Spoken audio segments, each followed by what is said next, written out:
Well, President Biden returning to the U.S. after a short visit to Israel. He vowed to back Israel, met with families of the victims of the Hamas attack, and pushed to get aid to people in Gaza who are running out of food, water, and supplies, while anger grows in the Middle East after an explosion at a Gaza hospital that killed civilians. NBC's Alice Barr has the details.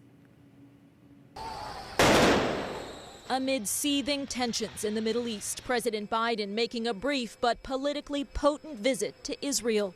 You are not alone. Reaffirming U.S. support for Israel's fight after the brutal Hamas terror attack and seeking to contain the bloody conflict following a devastating blast at a hospital in Gaza that killed hundreds of civilians and roiled anger and agony in surrounding countries where protests erupted. While Israel and Hamas trade blame for the hospital explosion, President Biden pointing to the U.S. intelligence assessment that Israel is not responsible. I was outraged and saddened by the enormous loss of life yesterday in the hospital in Gaza. Based on the information we've seen to date, it appears the result of an errant rocket fired by a terrorist group in Gaza.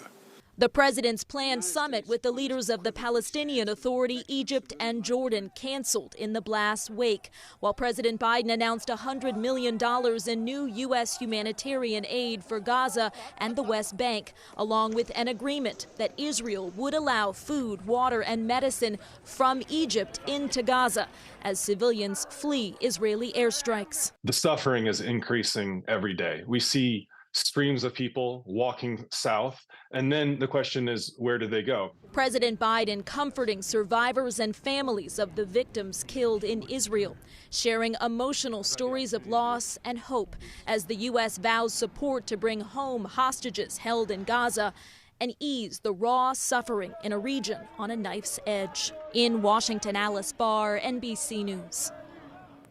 President Biden is planning to ask Congress for what he called an unprecedented support package for Israel's defense, and that's expected to be combined with aid for Ukraine and the U.S. southern border. The president also cautioned Israel not to be consumed by rage as the U.S. was after 9/11.